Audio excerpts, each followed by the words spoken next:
महत्त्वपूर्ण मन्तव्य राखिदिनु हुन हामी आदरणीय कृष्णबहादुर महरालाई म आफ्नो मन्तव्यको लागि हार्दिक अनुरोध गर्दछु।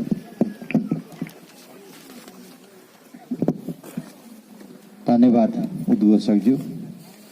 यस कार्यक्रमका सदन कार्यक्रमका सभापति, यहाँ उपस्थित हुनुभएका सम्पूर्ण यो श्रद्धाञ्जली कार्यक्रममा श्रद्धा व्यक्त गर्न आउनुभएका विशिष्ट व्यक्तिहरूदेखि लिएर सबैहरूलाई म एकमुष्ट अभिवादन गर्न चाहन्छु। म व्यक्तिगत रूपले पीडामा छु, त्यसकारण म धेरै लामो भाषण गर्न चाहँदैन।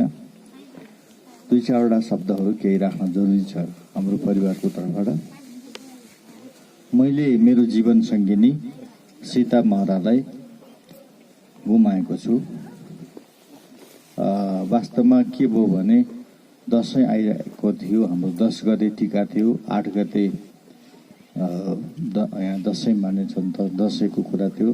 त्योभन्दा 1-2 दिन अगाडिदेखि यही घरमा सीता बिरामी पहिले सामान्य रुगा खोकी जस्तै थियो, त्यति ठुलो थिएन।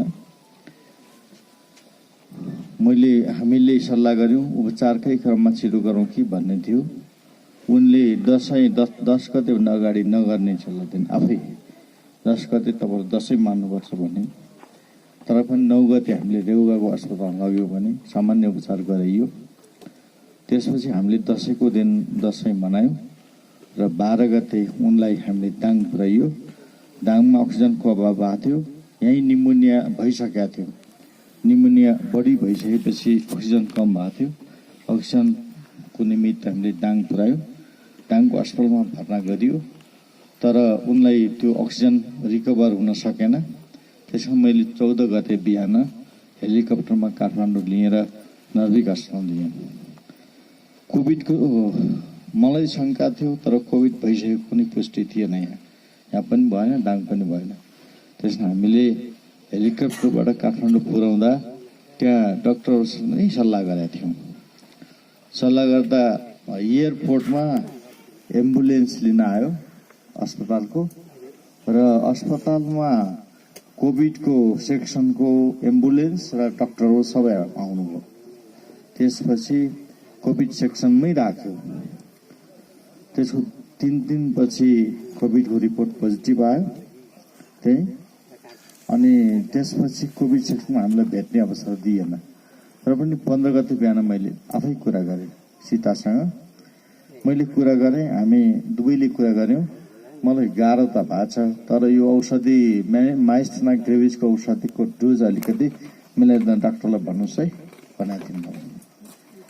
र अरू त्यसपछि छोराहरूले भेटे। त्यसपछि भेन्टिलेटरमा राख्ने कि नराख्ने भन्ने डाक्टरले मलाई सल्लाह गरे। हामीले सल्लाह गऱ्यौँ, उनलाई भेन्टिलेटरमा राख्दा सुधार हुन्छ भन्ने विश्वाससाथ हामीले भेन्टिलेटरमा राख्यौँ। त्यस दिन बेलुकी भेन्टिलेटरमा राख्यौँ। त्यसपछि हामीले भेट्ने अवसर पाएन। अनि अब वास्तवमा उनको 19 गते बिहान डेथ भयो। डेथ हुनुभन्दा अगाडि नै उसले बोलाएको थियो हामीलाई। बोलाएको खबर आयो, डाक्टरले खबर गरे। तर अस्पतालमा पुग्दा नपुग्दै हामीले भेट्नुभन्दा पहिले डेथ भइसक्यो। र डेथ भइसकेपछि मेरा चारवटै छोराछोरीहरू बुहारीहरू सबैले भेट्यौँ। मैले पनि भेटेँ, मृत शरीरलाई भेट्यौँ। मैले पशुपति आर्यघाटमा अन्तिम श्रद्धाञ्जली मेरो छोराहरूसहित गर्यौँ भने वास्तवमा यो यसरी उसको मृत्यु भयो। मृत्यु हुनुमा वास्तवमा उसको पहिले एउटा रोग थियो माइस्थेना ग्रेभिस भन्ने, जसको 10-12 वर्ष पहिले नै दिल्लीमा लगेर अपरेसन समेत गराइएको थियो। प्लाज्मा थेसिस गरिएको थियो। यो यसमा उसको के थियो भने यसले डक्टरको सल्लाह अनुसार र पहिलेदेखि नै इम्युनिटी पावर कमजोर पार्थ्यो। कोभिडको निम्ति इम्युनिटी पावर आवश्यक छ। अक्सिजन लियो, पहिले अक्सिजनले थेक्नु पर्थ्यो, तर इम्युनिटी पुगेको थिएन उसको। नपुगेपछि इम्युनिटी पावरले थेक्न सकेन। अक्सिजन पहिले भर्ना गरेको भेन्टिलेटरमा राखेको 2 दिन त राम्रो देखियो। राम्रो पोजिसनमा आउँदै थियो, सुधार भइरहेको थियो। मैले साथीहरूलाई सुधार भइरहेको छ भनेकै हो। तर त्यसपछि रिभर्स भयो, ठेक्न सकेन। 60-40 को पोइन्टमा गयो। ठेक्न नसकेपछि निमोनिया बढेकै थियो। पहिले माइस्थेनिया ग्रेभिस थियो, त्यसपछि निमोनिया बढ्यो, निमोनियामा कोभिड भयो। यसरी 3 थरीको रोगले सीतालाई हामीले गुमाउनु पुग्यौँ। व्यक्तिगत रूपले मैले गुमाएँ, मेरो परिवारले गुमायो। हामी शोकमा छौँ। यति त छ, तर यो घडीमा यो जमात देख्दाखेरि म रोल्पामा आएँ। अस्ति हामी दाङमा गऱ्यौँ। मैले दाङमा नै फेरि किन सोचेँ भन्दाखेरि दाङ पनि घर छ, मेरो घर छ। हामी परिवार त्यहाँ पनि बस्छौँ। अनि त्यसपछि दाङमा अहिलेको कार्यथलो पनि हो, मेरो निर्वाचन क्षेत्र पनि हो। अनि दाङमा म्यानेजमेन्टको सजिलता सरलता पनि सजिलो हुन्थ्यो र सबैको सङ्गम स्थल थियो। रोल्पा पनि झर्न सक्थ्यो र सबै जिल्ला आउन सक्थ्यो, काठमाडौँ पनि आउन सक्थ्यो। त्यस कारणले यो बिचमा यो जनताको ठुलो जुन मैले सहानुभूति प्राप्त गरेँ, संवेदना प्राप्त गरेँ, समर्थन प्राप्त गरेँ, यो नै मेरो शक्ति हो। मलाई शोक भए तापनि, हाम्रो परिवारलाई शोक त भए पनि हामी त्यसलाई सहन्छौँ। हामी त्यसलाई सहनुको विकल्प छैन। हामीलाई तल मात्रै 5000 भन्दा बढी मान्छेहरू र यहाँ तपाईँहरूलाई उपस्थिति हामीले गनाएका छौँ। पहिलो 2 दिन हामीले राखेकै छैनौँ। काठमाडौँ नै भयो। यो हिसाबले हेर्दा झन्डै धेरै मान्छेहरूले 10,000 भन्दा बढी मान्छेहरूले हामीलाई सम्झेका छन्, बुझेका छन्। यतै ठुलो समर्थन मैले प्राप्त गरेको जनताबाट प्राप्त गरेको छु। मलाई 40 घण्टा जिल्ला पछिल्लो अहिलेसम्म अहिले पनि आउँदैछन्। अहिले देउखरी आउँदैछ, एकजनालाई फोन गर्छ, हामी तपाईँलाई भेट्न आउँदैछौँ। म त रोल्पा छु, तपाईँ रोल्पा हुनुहुन्छ, दाङमा आउँदै पनि छन्। भेट्नेको सङ्ख्या निरन्तर अगाडि बढिरहेको छ। त्यस कारण 40 भन्दा बढी जिल्लाका पार्टीका साथीहरू प्रत्यक्ष उपस्थित हुनुभयो, सिधै त्यहाँ उपस्थित भयो। बाँकी जिल्लाका साथीहरूले संवेदना मलाई यहाँ मोबाइलमा मेसेज गरेर, कतिपयले फोन गरेर पनि दिनुभयो। त्यस कारणले यो माया पनि मसँग छ, यो समर्थन संवेदना मैले प्राप्त गरेको छु। त्यति मात्र होइन, मैले राष्ट्रपतिले फोन गर्नुभयो, मलाई आफै फोन गर्नुभयो, सम्झिनुभयो, तपाईँको दुःखद घडीमा संवेदना प्रकट गर्छु भन्नुभयो। उपराष्ट्रपतिले यो संवेदना अहिले भर्खर पढेर पनि सुनाउनु, उहाँले आफै फोन पनि गर्नुभयो। प्रधानमन्त्रीले फोनै गर्नुभयो, तपाईँको काम सकेपछि भेटौँला पनि भन्नुभयो। त्यसपछि राष्ट्रिय सभाको अध्यक्ष सभामुखले, राष्ट्रिय सभा अध्यक्ष त आउनु नै भयो, सभामुखले फोन गर्नुभयो। देशका सर्वोच्च पदमा रहेको सबै 5 जनाले मलाई फोन गरे, मलाई सम्झिनुभयो। अनि पार्टीका पूर्व प्रधानमन्त्रीहरू, नेकपाको अध्यक्ष प्रचण्ड घरमै आउनुभयो, भेट्नुभयो, संविधान लेख्नुभयो। अनि पूर्व प्रधानमन्त्री शेरबहादुर देउबा, नेपाली काङ्ग्रेसको सभापति हुनुहुन्छ, उहाँले संस्थागत निर्णय नै गर्नुभयो, उहाँले पनि फोन गर्नुभयो। पूर्व प्रधानमन्त्री माधव कुमार नेपालले फोन गर्नुभयो। यसरी पूर्व प्रधानमन्त्रीले फोन गरे। नेपाल सरकारका मन्त्रीहरू, एकजना मन्त्री त अहिले हाम्रो संवेदना यहीँ प्राप्त पर्दैन वर्षमान पुनको, हामीले धेरै मन्त्रीहरूले मलाई फोन पनि गरे, त्यहीँ पनि भेटे। पार्टीका लिडर, स्थायी कमिटीका, अस्थायी कमिटीका सबैले गर्यो, उपप्रधानमन्त्री सबैले मलाई सम्झिनुभयो। यति मात्र पार्टीका नेताहरू सबैले सम्झेपछि मलाई हाम्रो अर्को नेकपा माओवादीका नेता मोहन वैद्यले पनि फोन गर्नु, मलाई सम्झिनुभयो। भूमिगत पार्टीमा रहनुभएका नेत्र विक्रम चन्दले पनि मलाई सम्झेर पत्र पठाए, मैले प्राप्त गरेँ। अनि त्यसपछि त्यति मात्र होइन, पूर्व राजाले पनि सम्झेर, उहाँको स्वकीय सचिवले मलाई फोन गरेर यो सम्पूर्ण घटना देशले सम्झ्यो, देशले सम्झ्यो। यति सम्झेपछि देशले सम्झ्यो। त्यसकारण मैले जबरदस्त रूपमा मेरो पीडालाई मैले सहेर शक्तिमा बदल्ने कोसिस गरिरहेको छु। म तपाईँलाई विश्वास दिलाउन चाहन्छु, मैले त्यो गर्छु पनि।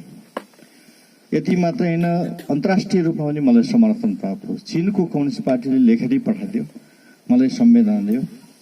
अनि नेपालीहरूको सङ्गठन, भारतमा रहेको सङ्गठन, डेनमार्कमा रहेको सङ्गठन, बेलायतमा भएको सङ्गठनले मलाई संवेदना गरे, पठाए मेसेजमा।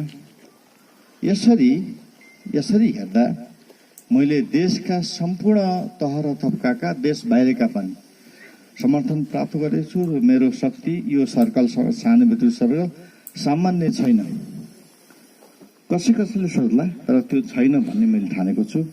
म फेरि अगाडि बढ्छु, अगाडि बढ्ने कोसिस, यहाँहरूको साथ पाएपछि समर्थन पाएपछि म अगाडि बढ्ने कोसिस गर्छु। म यो आभार धन्यवाद यहाँ मार्फत सबैलाई व्यक्त गर्न चाहन्छु। तेस्रो कुरा, मैले केही सङ्कल्पहरू गरेको छु, गर्नुपर्छ। यस दुःखद घडीमा मैले सङ्कल्प एउटा गरेको छु। त्यो सङ्कल्प भनेको सीता कोभिडको कारणको, अन्तिममा कोभिड हो, स्वास्थ्य अस्वस्थताको कारणले उनको देहान्त भयो, उनको निधन भयो। मैले तल पनि बोलेँ र यहाँ पनि बोल्न चाहन्छु, 1,25,000 उनको नाममा अक्षय कोष खडा गर्छु। 1,25,000बाट सुरु गर्छु। एउटा प्रतिष्ठान मेरो परिवारका सदस्यहरूसँग सल्लाह गर्छु, हाम्रा शुभचिन्तक साथीहरूसँग सल्लाह गर्छु। 1,25,000को एउटा प्रतिष्ठान सीता महाराजको नाममा एउटा प्रतिष्ठान खडा गरेर त्यो कोष जम्मा हुँदै जान्छ। त्यसमा भएको अक्षय कोषकोले जो असहाय गरिबहरूलाई बिरामी भयो भने 1-2 हजार भए पनि त्यसको ब्याजबाट हामी सहयोग गरौँला। त्यसको घोषणा म यो सभा मार्फत पनि फेरि पनि गर्न चाहन्छु। अर्को घोषणा, मैले यो गाउँ हो हाम्रो बिहा पाल्लो, पहिले हामी छुट्याएका घरमा थियौँ, पारी धारपानी भयो। म त्यसपल्ट कतै यहाँ बसेँ। हाम्रो यहाँ सबै गाउँका छरछिमेकीहरू हुनुहुन्छ। हामी झन्डै 41 वर्ष सहजीवन बितायौँ, यही घरमा बितायौँ। 10 वर्षको जीवन बाँकी यही घरमा बस्यौँ। मेरा छोराछोरी यही जन्मेका हुन् र मैले चाहिँ मेरा छोराछोरीले यो बाम्रुको स्कुलमा पढाउँ, 4वटै सुरुवात गरेका हुन्। त्यहाँबाट मैले बाम्रुक स्कुललाई 1 लाख रुपियाँ अक्षय कोष दिएर थप अर्को 1 लाख रुपियाँ अक्षय कोष दिएर छात्रवृत्तिको व्यवस्था होस्, त्यो मेरो छोराछोरीहरूकै नामबाट उनको आमाको सम्झनामा स्थापित गर्ने पनि कोसिस गरेको छु। मेरो प्रस्ताव छ। तेस्रो कुरा, यो गाउँमा बस्यौँ, यो गाउँमा घाँस दाउरा गरिन्, यो गाउँमा हुर्किन्, यो गाउँलेको सम्झनामा यो मन्दिर, यो सामाजिक मन्दिर हो। यो मेरो व्यक्तिगत मात्र होइन, यो सबै समाजको हो। तर निर्माण चाहिँ मैले गरेँ, यसमा योगदान छ। त्यसकारणले यसको मुनि एउटा कोठा छ, हल छ। त्यो हल सबैको साझा हल हो। यहाँको महिला समुदायले प्रयोग गरोस्, यहाँको पुरुष समुदायले समाजले प्रयोग गरोस्, यहाँको समुदायले प्रयोग गरोस् र मैले पनि प्रयोग गरौँ। यो हामी सबैको साझा भावनाले मैले यो हल, तलको हलको नाम सीता महारा हल नाम होस् भन्ने प्रस्ताव राख्छु आजका दिन। र माथि यो मन्दिरको नाम यो सरस्वती मन्दिर हो। मन्दिरको हामीले स्थापना गरे हुनाले कृष्णबहादुर महाराजको जीवनसँग नै सीता महाराजको स्मरणमा 4वटा छोरी, 2टा छोरा, 2टा छोरी, 2टा बुहारी र 2टा ज्वाइँहरू सबैको संयुक्त प्रयासमा निर्माण गरेको सरस्वती मन्दिरको नाम हुन्छ यसको। म शिलालेख राख्ने विचार गरेको छु। उनीले घाँस दाउरा गर्थिन्, यो वन जङ्गलमा घाँस गरेर आउने गर्थिन् र त्यसको यो ढुङ्गे बिसुनी भन्ने ठाउँ छ, यो गाउँको छेउभन्दा अगाडिको। त्यहाँ मैले गाउँको सबै साथीहरूलाई एउटा बिसौनी चौतारी, अहिले पनि घाँस दाउरा गर्ने, माथि वन जाने आउने बिचमा एउटा छ, त्यो चलन पनि छ हाम्रो। एउटा चौतारीमा बनाउने मेरो चाहना छ। मैले यति सङ्कल्प सीताको नाममा गरेँ।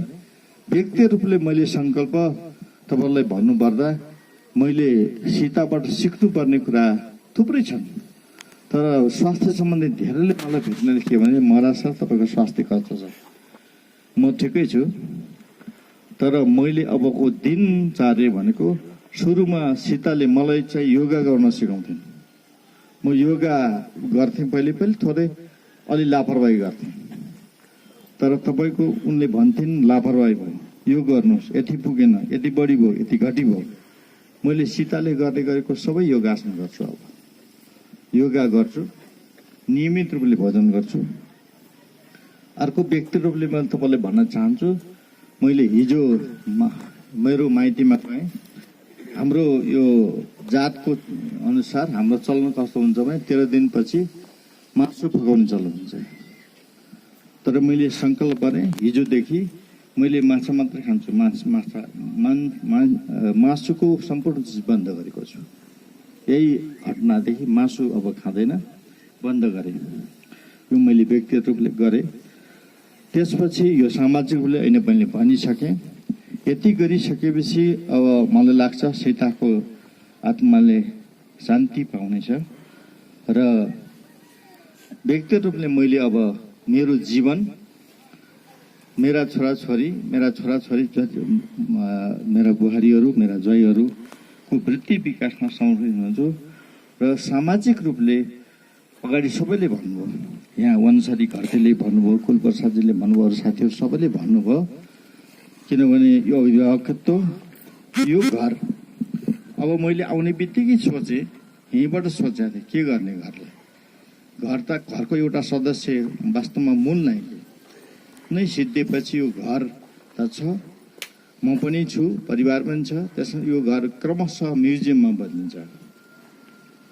म्युजियमको सुरुवात मैले काठमाडौँमा दाङमा भएको मेरो सम्पत्तिको क्षति के अरे यो तलको जहाँ सुत्न गएको छु मैले त्यो छोड्छु, त्यसमा पुस्तकालय बनाउँछु। किनभने मसँग अझै पनि 400-500 पुस्तक छन्, पुस्तकालय बनाउँछु। माथिल्लोमा म सोध्छु त्यो मलाई सुत्ने कोठामा अब सर्पष्ट भएका मेरा जति पनि मलाई गिफ्टहरू छन्, अन्तर्राष्ट्रिय रूपमा राष्ट्रिय रूपमा गिफ्ट दिएका छन्, गिफ्ट राख्छु र त्यो बिस्तारै यो म्युजियममा कन्भर्ट हुन्छ, आफ्नो म्युजियम हुन्छ। हाम्रो सम्पत्तिको यो साझा सम्पत्ति हो, यो मेरो मात्रै होइन, सीताको पनि हो। यसको मुनि 2टा पार्ट छ बाँकी। हामीले अलिकति चाहिँ थोरै चाहिँ शुल्क लिएर, पैसा लिएर, केही हामीले धेरै जसो चाहिँ पैसा नलिएर सिटी भित्र दिएको छु। सिटी भित्र चलिरहेको छ अहिले र 2टा पाटा छन्। 2टा पाटामध्ये कानुनी रूपमा यो कुनै भावनात्मक रूपले होइन, एउटा पाटो मेरो हो, एउटा पाटो उनको सीताको। त्यो कानुनी रूपमै त्यस्तो छ। त्यसमा हामी सबैको साझा सम्पत्तिको मात्रामा यो रहन्छ। त्यसैले म विकास गर्न चाहन्छु बिस्तारै। अब म सामान्य मैले सोचेको व्यवहारमा त्यस्तै नहुन सक्छ। काठमाडौँ पनि मैले काम गर्छु, काठमाडौँ छोडेको छैन मैले। भने केन्द्रीय राजनीतिक थल हो, अन्तर्राष्ट्रिय राष्ट्रिय राजनीतिक केन्द्र हो। त्यहाँ मैले मेरो दिनौँ जस्तो अब कमरेड प्रचण्डसँग कुरा हुन्छ, कमरेड ओलीसँग कुरा हुन्छ। त्यसकारण म छिटो आवश्यकता छ। देउबाजीले त भन्नुभयो मलाई, तपाईँको आवश्यकता यहाँ काठमाडौँमा छ, तपाईँ उता धेरै नबस्नु होला।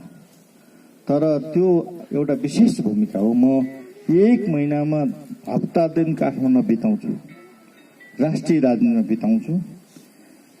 मेरो कर्मथलोको रूपमा रहेको कमसेकम 1 हप्ता जति चाहिँ 1-2 हप्ता म दाङमा बिताउँछु र पढ्न लेख्न पर्यो भने 1 हप्ता म यहाँ आउँछु, यहाँ बस्छु।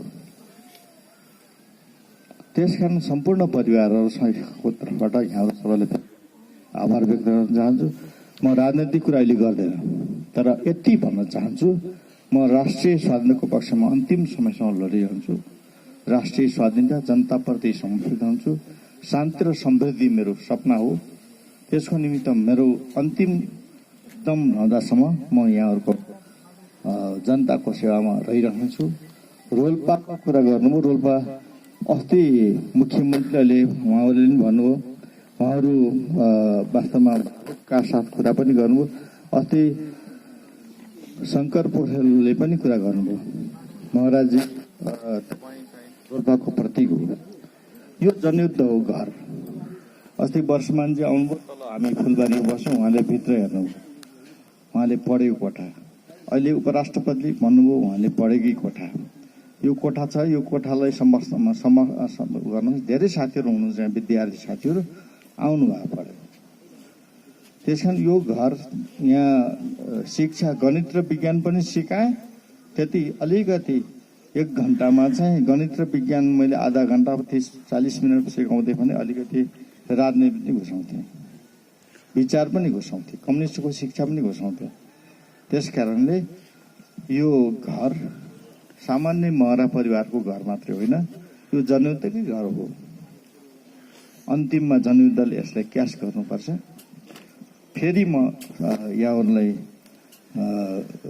राष्ट्रिय स्वाधीनताको पक्षमा दृढतापूर्वक उभिने, जनताप्रति समर्पित हुने, समृद्धि र शान्तिको पक्षमा निरन्तर लागिरहने र राष्ट्रिय एकता जरुरी छ, राष्ट्रिय एकताको पक्षमा रहने म सुरुदेखि वार्ता र संवादमा छु।